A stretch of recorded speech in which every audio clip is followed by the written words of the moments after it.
레위기 20장 1절부터 16절까지만 함께 읽겠습니다. 여호와께서 모세에게 말씀하여 이르시되 너는 이스라엘 자손에게 또 이르라. 그가 이스라엘 자손이든지 이스라엘에 거류하는 거류민이든지 그의 자식을 몰렉에게 주면 반드시 죽이되 그 지방 사람이 돌로 칠 것이요 나도 그 사람에게 진노하여 그를 그의 백성 중에서 끊으리니 이는 그가 그의 자식을 몰렉에게 주어서 내 성소를 더럽히고 내 성호를 욕되게 하였음이라. 그가 그의 자식을 몰렉에게 주는 것을 그 지방 사람이 못 본 채 하고 그를 죽이지 아니하면 내가 그 사람과 그의 권속에게 진노하여 그와 그를 본받아 몰렉을 음란하게 섬기는 모든 사람을 그들의 백성 중에서 끊으리라. 접신한 자와 박수무당을 음란하게 따르는 자에게는 내가 진노하여 그를 그의 백성 중에서 끊으리니 너희는 스스로 깨끗하게 하여 거룩할지어다. 나는 너희의 하나님 여호와이니라. 너희는 내 규례를 지켜 행하라.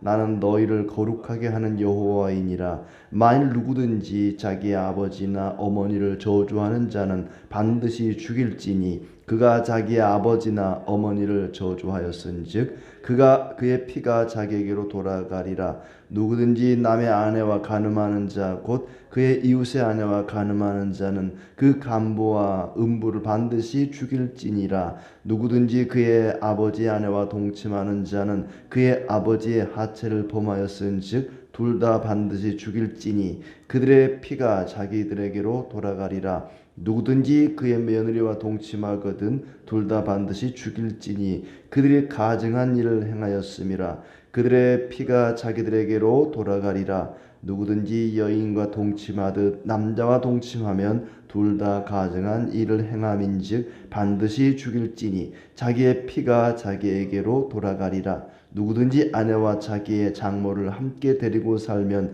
악행인즉 그와 그들을 함께 불살을지니 이는 너희 중에 악행이 없게 하려 함이니라.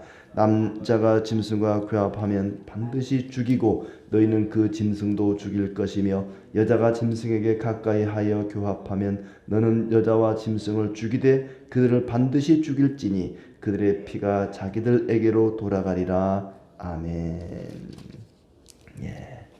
오늘도 주님의 은혜와 평강이 가득하기를 진심으로 축복합니다.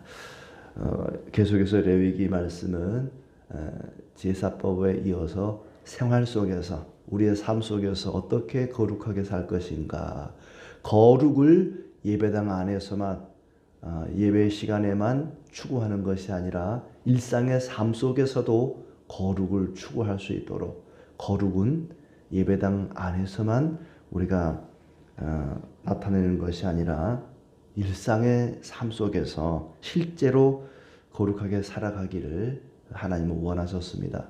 그래서 18장에는 성적으로 문란한 아주 가증스러운 일들을 하나하나 이야기하면서 애굽과 가나안의 그런 풍속을 따르지 말고 하나님의 규례와 법도를 따르라 이렇게 말씀하셨는데, 오늘 20장은 그런 음란하고 가증스러운 삶을 살았을 때에 어떤 처벌이 주어지는가, 어떤 형벌을 하나님께서 명령하셨는가를 살펴볼 수 있습니다. 그냥 하지 마라 여기에서 그치는 것보다 만약에 그렇게 했을 경우에, 만약에 하나님 명령을 지키지 않았을 경우에 어떤 형벌이 있는가를 이야기하면 아무래도 사람들이 경각심을 갖게 되고 또 그것이 무서운 거구나, 나쁜 거구나 하는 것을 다시 한번 생각할 수 있지 않을까 싶습니다. 그래서 1절부터 9절까지는 우상 숭배자들을 어떻게 할 것인가, 우상 숭배자들을 죽이라. 우상 숭배가 얼마나 하나님 앞에 참 악을 행하는 것인가를 이야기하고 있습니다. 또 이제 10절부터 21절은 성적으로 문란한 죄에 대해서 어떤 형벌을 가하라 그랬는지, 그리고 21절부터 27절은 하나님의 계명을 지켜라. 우상 숭배와 또 음란한 죄와 그리고 하나님의 명령을 지킬 것에 대한 당부의 말씀을 하고 있습니다. 이 모든 것이 모세가 지어낸 얘기나 사람의 머리로 연구해서 기록한 말씀이 아니라 하나님의 말씀이다라는 뜻으로 1절에 여호와께서 모세에게 말씀하여 이르시되, 이게 하나님의 말씀이라는 겁니다. 하나님의 명령이지 그저 사람이 지어낸 그런 글이 아니라는 것이죠. 자, 2절부터 보면은 이스라엘 자손이든지 거류민이든지, 거류민이라는 것은 이스라엘 백성 중에 섞여 있는, 이스라엘 아브라함의 후손은 아닌데 애굽에서 나올 때 애굽 사람이 섞여 나왔거든요. 이방인들도 중간에 달라붙었단 말이죠. 마치 그 자석을 가지고 이렇게 길거리 이렇게 쭉 지나가다 보면은 막 이것저것 달라붙듯이 이스라엘 백성들이 애굽에서 나올 때 애굽 백성 중에서도, 이방인 중에서도 우리도 따라가 보자. 또 그 양을 잡아 피를 문 임방에 바르면 죽음의 사자가 그냥 뛰어 넘어간다고 하니까 우리도 한번 해보자 하고 따라했던, 그리고 따라 나왔던 사람들이 있는데, 그들이 거류민이고 나그네라는 뜻도 있고 잠시 이스라엘 경내를 지나가는 사람도 있고, 아무튼 이스라엘 자손이든지 함께 거류하는 사람들이든지 간에 누가 되었든지 간에 자식을 몰렉에게 주면 반드시 돌로 쳐서 죽이라. 우상 숭배의 자에 대한 형벌이죠. 몰렉에게 자식을 준다는 말은 수요일 저녁에도 말씀을 드렸지만은 자식을 인신공양하는 겁니다. 몰렉이라는 신에게 자기 자식을 제물로 바치는 거예요. 죽이는 것 아니겠습니까? 그런 사람은 돌로 쳐서 죽이라. 돌로 때려 죽이라. 사람이 죽을 때까지 돌로 때리라. 돌로 사람을 쳐 죽인다고 하는 것은 그 죄가 가장 큰 죄라는 겁니다. 돌로 사람을 때려 죽이는 형벌은 가장 끔찍하고 큰 죄를 지었을 때 가하는 형벌입니다. 돌로 사람을 쳐서 죽인다. 사람을 사형에 처하는 것 자체가 끔찍한 일이지만 돌로 때려 죽인다고 하는 것은 형벌 중에서도 그때 당시는 가장 큰 죄에 대한 형벌이었다는 것이죠. 우상 숭배가 그만큼 참 악한 죄에 해당이 되는데, 3절을 보면 하나님도 그 죄에 대해서 그 사람에게, 우상 숭배자죠, 몰렉에게 자식을 바치는 인신공양하는 사람에게 진노하되 그를 그의 백성 중에서 끊으리니, 이는 그가 그의 자식을 몰렉에게 주어서 내 성소를 더럽히고 내 성호를 욕되게 하였음이라. 이게 자식을 우상에게, 자식을 몰렉에게 제물로 바쳤다고 하는 것이 이방인들에게는 그저 두 가지 죄가 해당합니다. 살인죄와 우상숭배죄. 이방인, 애굽 사람이나 가나안 사람들이 몰렉에게 자식을 바치는 것은 살인죄와 우상숭배 제외 두 가지 죄만 해당하지만, 하나님의 백성이, 하나님이 애굽에서 구원받은 백성이 죄를 지었을 때는 한 가지 죄가 더 추가됩니다. 하나님 모욕죄. 내 성소를 더럽힌 것이다. 내 성호를 욕되게 한 죄다. 그러니까 이게 글쎄 두 가지 죄가 더 해당될까요? 하나님의 성소인 성막을 더럽히고 하나님을 욕되게 하고, 묶어서 그냥 하나로 치죠. 하나님을 욕되게 한 죄다. 그러니까 이방인들이 몰렉에게 인신공양하면은 두 가지 죄지만, 하나님 백성이 그렇게 하면은 세 가지 죄가 된다는 거예요. 그만큼 이방인이 똑같은 죄지만 이방인이 짓는 죄와 성도가 짓는 죄는 다르다는 거예요. 그만큼 더 가중처벌되는 거죠. 하나님을 욕되게 한다는 것은요, 그 미국 서양 사람들은, 우리나라도 마찬가지입니다만은 욕할 때 그 가운데 손가락을 이렇게 내밀고 그러잖아요. 하늘을 향해서, 하나님을 향해서 그 짓을 하는 겁니다. 하나님을 욕되게 하는 거라고 말이에요. 얼마나 그 죄가 나쁜 죄인지 사람들은 돌로 때려 죽이라. 나도 그 사람을 이 백성 중에서 끊어내버리겠다. 사람이 참 어떻게 자식을 제물로 그렇게 바칠 수 있을까? 자, 그 다음에 그렇게 우상 숭배하는 사람들도 나쁘지만 그걸 보고도 못 본 채 하는 사람도 나쁘다. 4절에 그가 그의 자식을 몰렉에게 주는 것을 그 지방 사람이 못 본 채 하고 그를 죽이지 아니하면 내가 그 사람과 그의 권속에게 진노하여 그와 그를 본받아 몰렉을 음란하게 섬기는 모든 사람을 그들의 백성 중에서 끊으리라. 그러니까 죄를 짓는 사람도 나쁘지만 그 죄를 그게 죄인 줄 알면서도 말리지 않고 내버려 두고, 내버려 둔다는 것은 동조한다는 거잖아요. 동의한다는 거잖아요. 자연스럽게 또 따라하게 되고, 가나안 민족이 섬기던 몰렉이라는 그 신, 자기 자식을 바치고 자기 소원을 성취하려고 하는, 자기 소원 성취를 위해서 자식을 바치는 그런 끔찍한 일을 행하는 사람도 나쁘지만 못 본 채 하는 사람도 똑같이 나쁘다. 이런 악한 천인공노할 일들을 보면 말려야 한다는 것입니다. 그렇게 내버려 두는 자, 재판장이라면은 재판을 해서 그런 사람들을 벌을 줘야 되는데 그걸 내버려 두는 것도 그 죄다. 6절에 접신한 자, 무당이죠. 박수무당. 박수무당은 남자 무당입니다. 남자 무당. 음란하게 따르는 자는 백성 중에서 끊어질 것이다. 무당을 따르고 옹호하고 그런 자들은 백성 중에서 끊어질 것이다. 스스로 깨끗하게 하여 거룩하게 할지어다. 내 규례를 지켜 행하라. 8절 너희는 내 규례를 지켜 행하라. 나는 너희를 거룩하게 하는 여호와니라. 뒤집어 말하면 너희가 거룩하게 되기 위해서는 내 규례를 지켜 행하라 그랬습니다. 하나님의 말씀을 지켜 행하는 것보다 거룩을 이룰 수 있는 다른 방법은 없습니다. 요한복음 17장 17절 말씀처럼 진리로 거룩하게 됩니다. 진리이신 예수님으로 거룩하게 되고 예수님의 말씀을 통해서 거룩하게 되는 것이죠. 너희는 진리로 거룩하게 될 것이다. 그들을 진리로 거룩하게 하옵소서. 진리가 아니면 우리는 거룩하게 될 수가 없다는 얘기입니다. 부모를 저주하는 자는 반드시 죽이라. 9절에 만일 누구든지 자기 아버지나 어머니를 저주하는 자는 죽일지니. 어머니 아버지가 병들었다고 오랜 세월 간병하느라고 힘도 들고 돈도 들고 하나님 빨리 데려가 주시옵소서, 이런 저주하는 기도는 하는 거 아닙니다.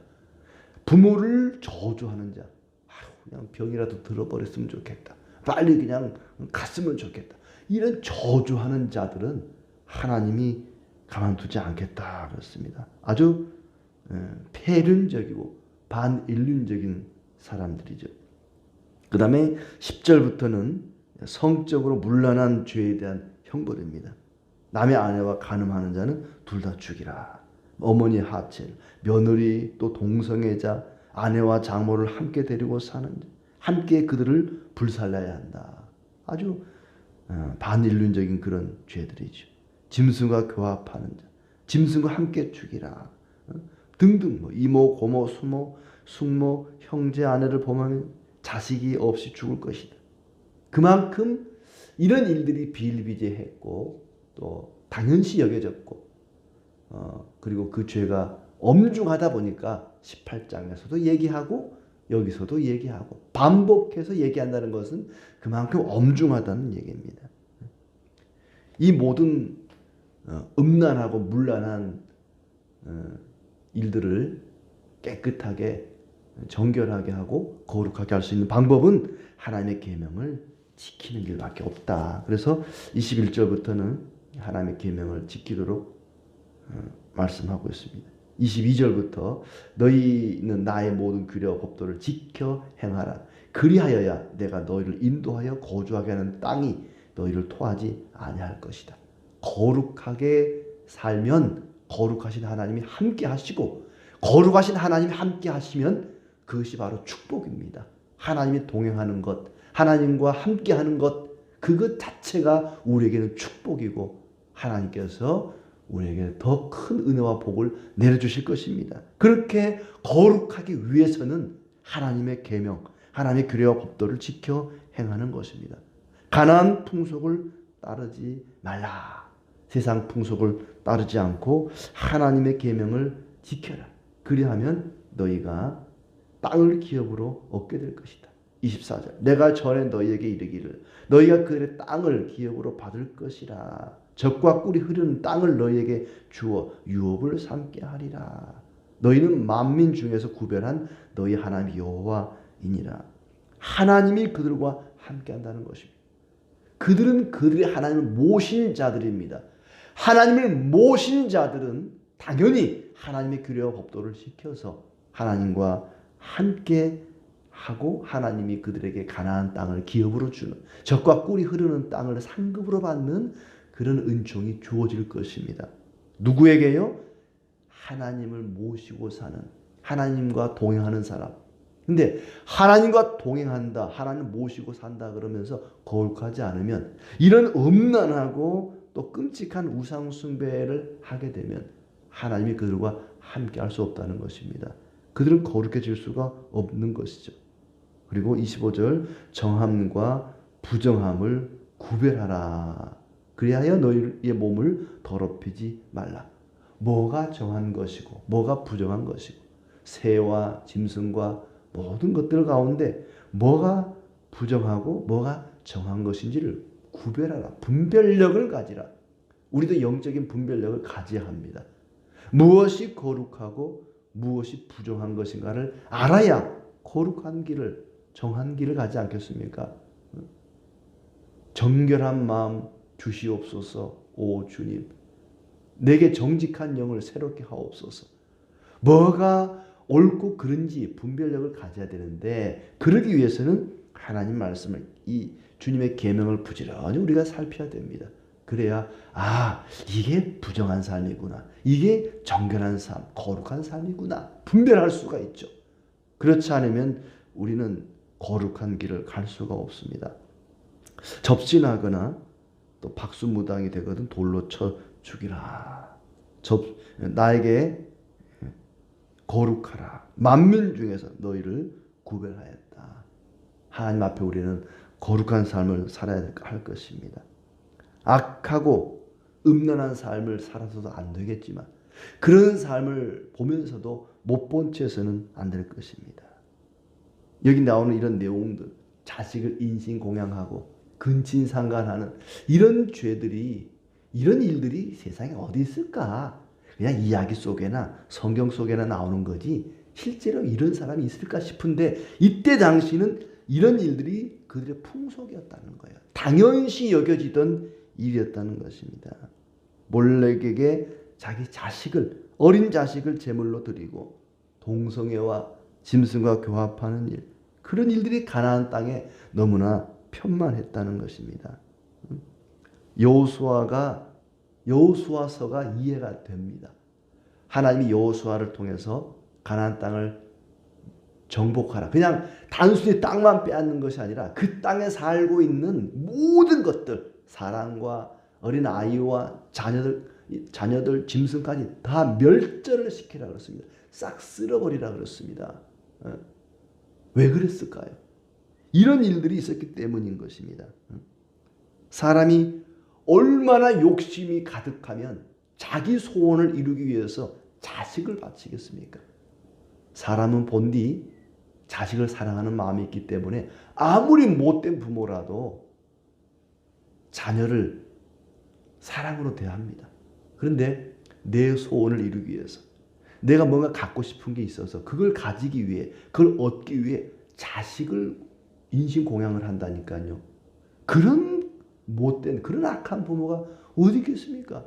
자기가 이루고 싶은 일이 있어서 그걸 이루기 위해 자식을 제물로 바친다? 이런 일들이 비일비재했다는 겁니다. 음란한 일들도 마찬가지고, 사람이 흔히 사람은 고쳐 쓰는 게 아니라는 말이 있는데 하나님은 고쳐 쓸 수 없을 때 완전히 쓸어버리고 새로 세웁니다.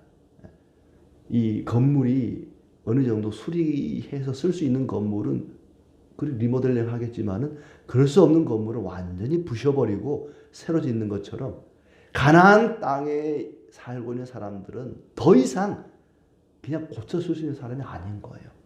완전히 멸절시켜라. 하나님께서, 사랑의 하나님께서 어찌 이럴 수 있는가?